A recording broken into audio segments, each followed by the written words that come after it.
আমি বাজব না, কান্না করে আর বলি আব্বা আমার জীবন খানায় আপনি ভিক্ষা দেন।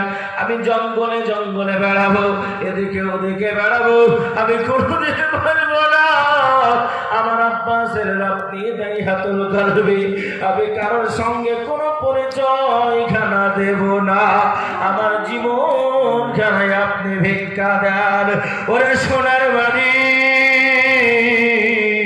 ওই দাই হাতুল কালবির মনের ভিতরে কোন রকমের দয়া হলো না, কোন রকমের মায়া হলো না। বালি দিয়ে আস্তে আস্তে আস্তে আস্তে জানো জামিলার গলা পর্যন্ত ঢেকে দিল। জামিলা কান্না করিয়ে বলে আব্বা কি অন্যায় আমি করেছি, যার জন্য আপনি আমাকে মরুভূমির প্রান্তে দাফন করে দিচ্ছেন গো আব্বা। আমার জীবনটা ভিক্ষা দেন, আমি কোনোদিন বলবো না আমার আব্বা ছিল দাই হাতুল কালবি। কলিজার টুকরা আমার ভাইয়েরা, জামিলাকে গলা পর্যন্ত যখন ঢেকে দেওয়া হলো, ওই মরুভূমির প্রান্তে মোটা একটা পাথর খুঁজতে শুরু করে। আল্লাহর নবী কান্না করিয়ার বলে কালবিরে ওই মোটা পাথরটা দিয়ে তুমি কি করবে? হযরতে দাই হাতুল কালবি কান্না করিয়ার বলে নবী গো ওই মোটা পাথরখানা আমি উঠালাম। ওই মোটা পাথরটা উঠানোর সঙ্গে সঙ্গে আমি জামিলার মাথার উপরে আঘাত করে দিলাম। আমার জামিলা আব্বা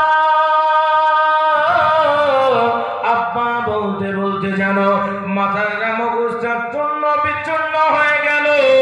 আমার জামিলা আমার চোখের সামনে মারা গেল।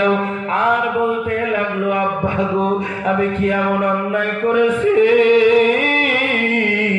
যার জন্য আপনি আমাকে মরুভূমির প্রান্তে দাফন দিলেন?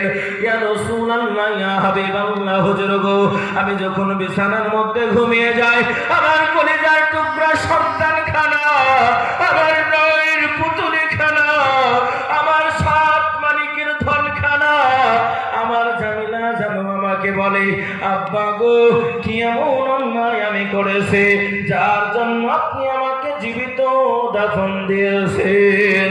আল্লাহর নবীকে বলা হলো নবী গো আমার জীবনের গুনাহ কি আমার আল্লাহ মাফ করবে?